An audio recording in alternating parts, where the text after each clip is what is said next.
Hello everyone and welcome to Let's Play Unreal Return to Pali. On this episode we're going to begin the very first segment outside of the introduction, which is the edge of Pali.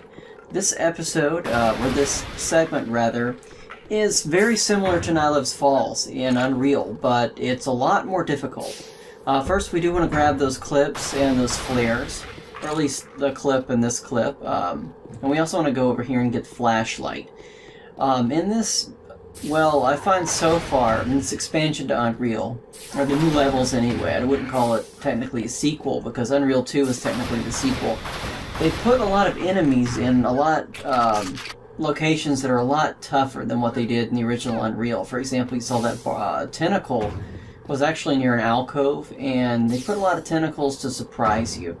And we've got a lesser brute here, and thankfully you can get the auto mag early on. And that helps. And yes, I know I wasted a little bit of ammo there, but I'm not worried about that too much because we have a new weapon.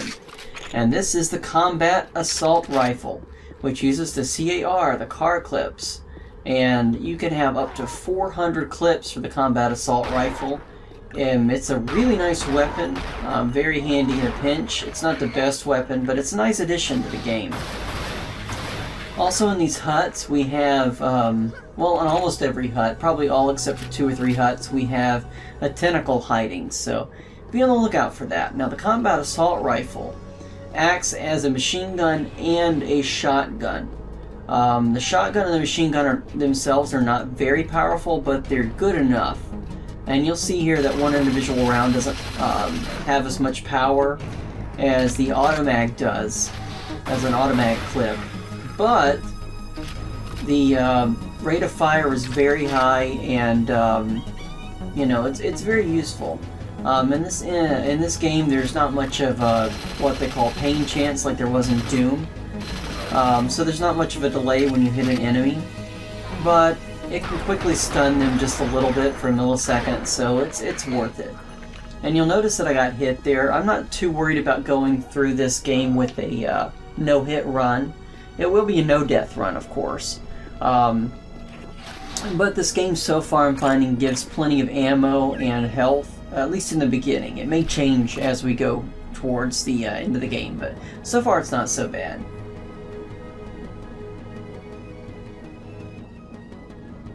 So we have something interesting going on here. Just like Unreal, we have not prisoners this time, but crew members that have actually tried to survive on the surface and unfortunately met with their demise. So, you know, fair is foul and foul is fair. Also, I wouldn't ride on that trolley because you will get ambushed by a tentacle and a lesser brute. What I would prefer to do is just to kind of walk down the railing here. You're not going to get injured or anything. It's not like Half-Life where the rail was electrified, but there is a tentacle that pops up here, so I would just go ahead and take care of it early. And then of course I have the lesser brute here. Now I've noticed in this game they try to ambush you. They try to throw you into spots that are pretty tight with difficult enemies so that you don't have a whole lot of wiggle room. So I kind of use the environment to my advantage on that. And there is a tentacle up here that kind of sneaks up on you. They have like maybe a half second or so from when they activate to when they actually can attack you. And that's a good point to aim and fire, but you also have a brute to deal with here as well. And that can be problematic. Thankfully we have clips and bandages here just in case you need them, in case you were ambushed. There's also a tentacle up here on the ledge that'll pop up, and a lesser brute. I'm not really sure which weapon I prefer to use on the lesser brute. Actually, I think this is a regular brute. I don't know. It may just be a lesser brute. But either way, as long as you take care of them, it's okay. I kind of prefer the assault rifle or the automag against the brutes versus other weapons that we'll get later, or the dispersion pistol. The dispersion pistol doesn't have a whole lot of oomph, a lot of kick to it when it's down to its lesser form, so to speak. Always check these boxes for goodies.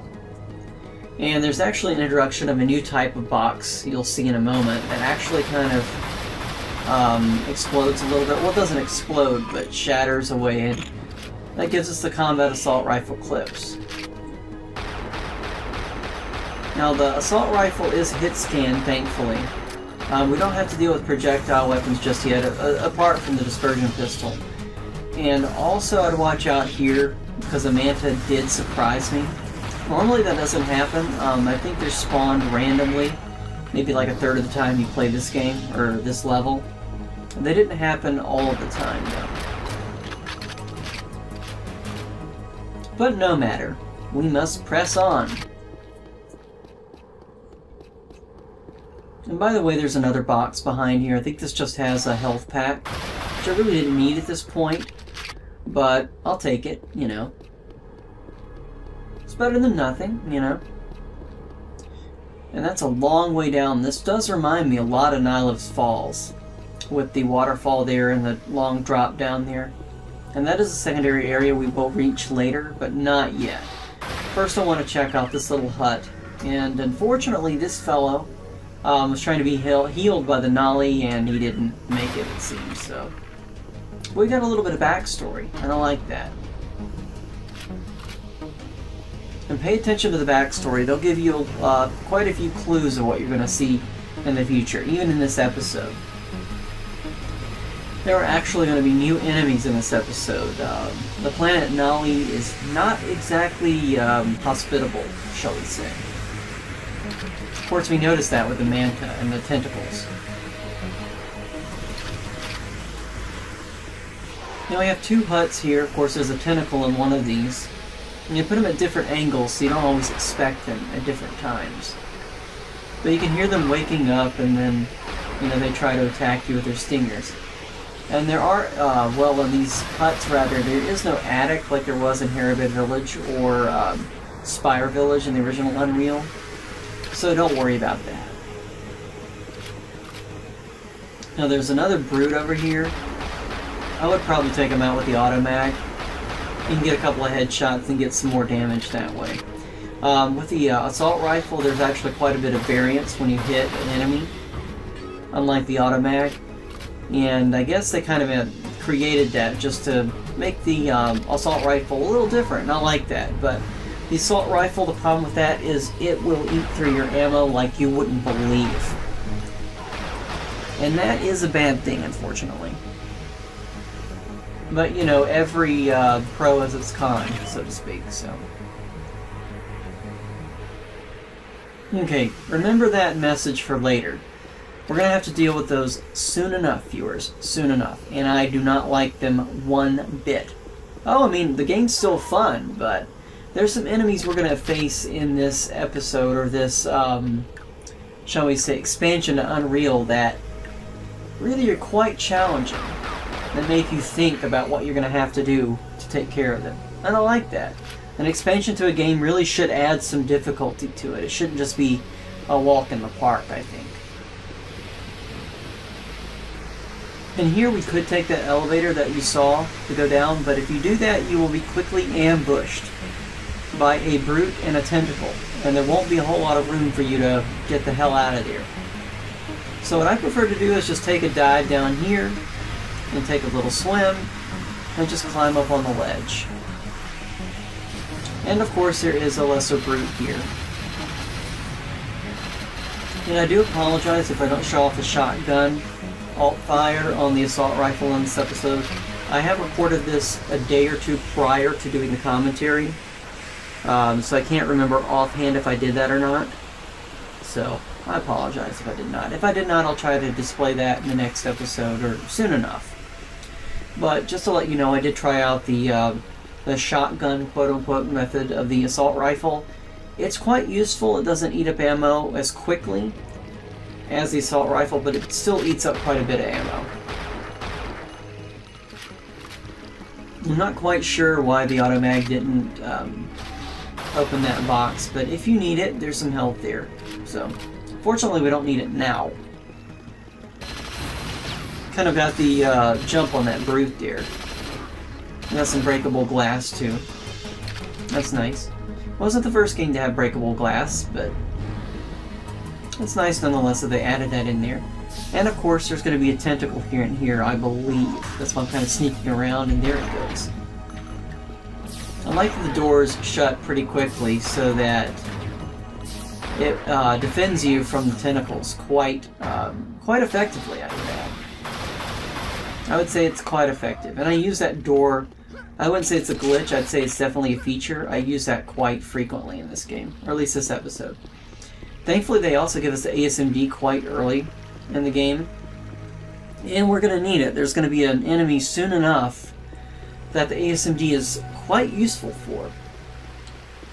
But we'll get to that when we get there, when it's important, when it's pertinent to the conversation. When it's reasonable and prudent to discuss, we'll get there. I like the little fog effect here on the bridge next to the waterfall. It's quite nice. It's quite a nice touch. This is actually the first time I've played Return to Napoli. I don't think I've ever played it before until I started playing it for this Let's Play. And although I haven't gotten too far into it yet, I'm quite impressed with it. I think, well, obviously it wouldn't stand on its own because, well, you kind of need the Unreal plot before you get to this game, or else this plot just wouldn't make any sense whatsoever. And there are some drawbacks. I don't really like the voice narration very much, but I do like the level design. I like the traps, I like the challenge of it so far, and I like the creativity of it. It's a nice touch by the developers, it really is. That's the way add-on content should be. This switch does not activate the doors exactly, but it does activate something else we'll get to eventually. Don't you love it when they put tentacles right here? The good thing is that the stingers that they spit out at you don't do that much damage, but they do accumulate.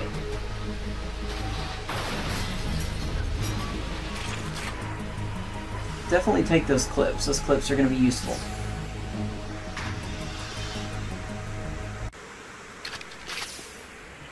Now here's kind of a tricky spot. What I like to do instead of riding the trolley is just to walk along the rail and activate the tentacle and then go back until you hear that tentacle sound, and then it'll kind of dangle so you can attack it.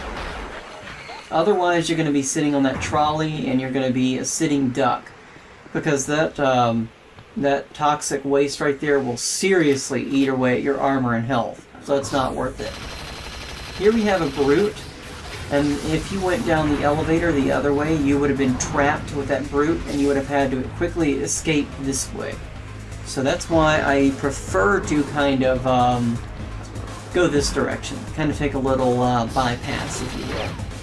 Also, I don't know if this is a glitch, a feature, or a bug, or just a limitation of the engine, but you'll notice the doors close pretty quickly behind you, and the brute and the lesser brute are not able to go past the door. And I'm not quite sure if they get any splash damage from their weapons, but it seems like they're preoccupied. So I'm kind of using this to my advantage. Otherwise, the only good way to really defeat them would be to lead them out into this area and get them in the ooze. And if you got them into the toxic waste or the toxic ooze or whatever you want to call it, they're not going to turn into a ninja turtle or anything, but it will probably kill them. So, it's good to know. And I heard a thud there, so I think we just have to deal with this guy now. That's why hit scan weapons are so nice. Even though I probably wasted a couple of ASMD cores, but that's okay. I think I was just trying to test out different weapons on different enemies to see what worked and what didn't, and just so you can see what sticks and what doesn't stick.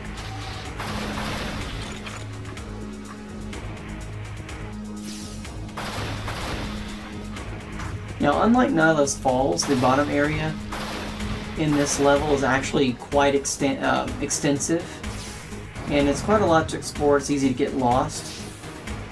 Now, just giving you a frame of reference there on where we are. That's why I went back to that ooze area. And there's another tentacle around here. Fortunately, I didn't get hit, although I really was close there. But I managed. There's another tentacle and I think another brute around here. The thing is, well, the trick is trying to find it. Yeah, there it is. That's the brute I'm talking about that would have ambushed you as soon as you got down the elevator shaft. And, of course, you would have to run as fast as you could to get out of here. Unfortunately, we kind of have some gaps to kind of shoot at him here. So, that's a positive.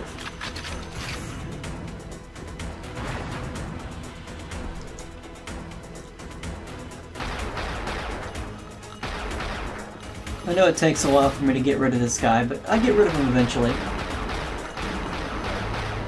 And there you have it. And there's another tentacle here we have to deal with.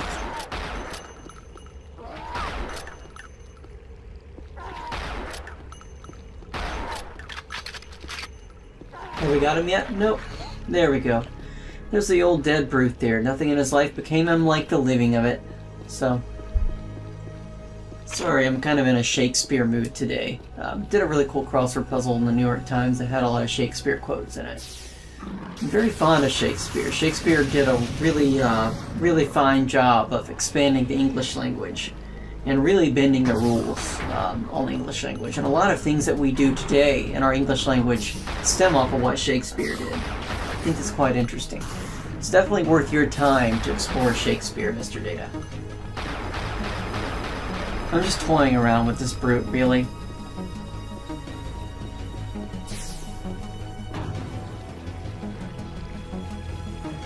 And this section has 2 brutes in it. The other brute we haven't faced yet. But in here, we have a super health pack, in case you missed it. So that's definitely useful. I would definitely grab that. It's going to be useful. If I said useful yet? Yes, I have. So there you go. This is another hut where I do not believe there's a tentacle.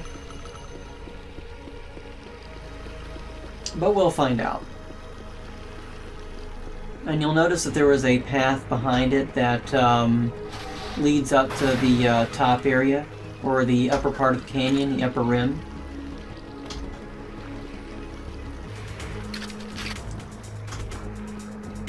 And that was the easy part of the level. We still got a ways to go. A lot of brutes around here. Unlike NyLeve Falls, which only had maybe a half a dozen or less brutes, this episode, this part of the level has quite a few. And it's kind of curious, I guess, because we defeated the Skaarj Queen, right? And so the Skaarj must have, you know, left, but apparently there's still quite a few Skaarj left. And I wonder what that means. Anyways, up this elevator. And we have another brute. Well, lesser brute, really. They still seem pretty substantial, but compared to the lesser brutes, compared to the regular brutes, they are pretty much a pushover, thankfully. I like that they have these extra boxes here just in case.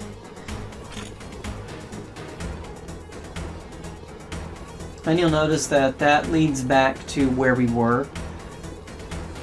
So in case you're wondering where the hell we were, there we are.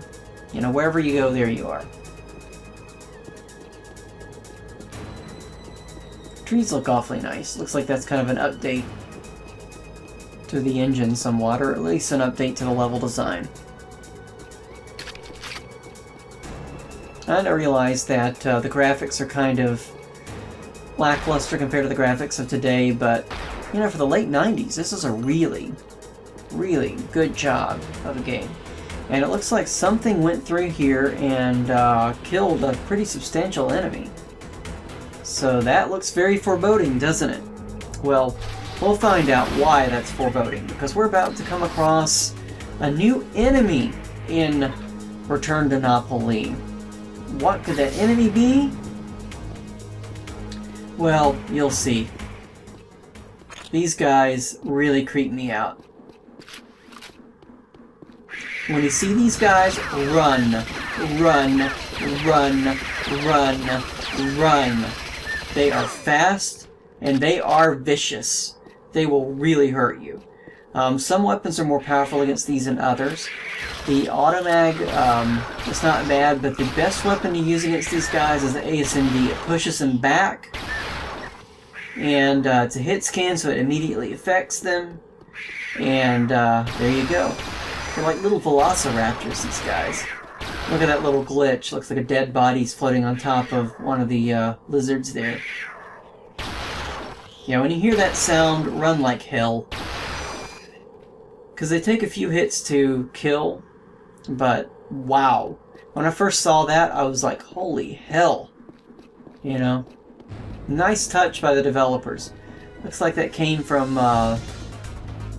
one of the other lizards there. The dead lizard that was on the ground. We get some Teridium shards. So this means that we get the Stinger. So they still bring the Stinger back. And I like that. The old weapons are still available. And we have a new weapon too. Now this door is still going to be shut, and this switch is going to be dead, so we can't use that switch. So pretty much when you're in here, unless you're quick, you're going to be pretty much trapped. And the way to get rid of the, well, unlock the door, or open the door, is just to hit that switch. But before we go to that door that was on the left, I want to head towards this direction. Because there is an area we did not look at yet. And we're going to meet an old friend up there. And up there, what do you mean by up there? You'll see what I mean. See this elevator? Well, let's ride it. Let's see where this elevator goes.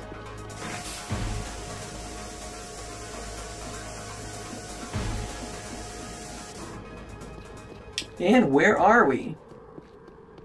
We are now at the northern rim, well maybe not northern rim, but the upper rim, I should say, to the canyon. Since we don't have a compass, how the hell should I know what direction north is? But we're at the upper rim of the canyon, and there's kind of a ship here that's crashed. It's kind of interesting there. So that's where the crew members came from. They were looking for the Prometheus 2, I gather. And now we have our old friend, a Skaarj. It's just a Skaarj trooper, just like we faced in the Rajir mine in Unreal. And thankfully we've got a lot of distance here. And he's putting even more distance, as if, you know, as if that's a big deal. Give him one last shot in his ass just to make sure he's dead. And over here is a shield belt, so it's worth getting. And I'm making sure he's dead. If you didn't see that, he kind of, yeah, he kind of flinched there as he killed him. And this, you can see, is the upper rim of the canyon. It's a long way down. I wouldn't drop down there if I were you. And I realize I kind of missed that box on the right. I believe it was just car rifle rounds, combat assault rifle rounds. That was redundant, the car rounds. So, if you needed them, there they were. But I think we'll be okay.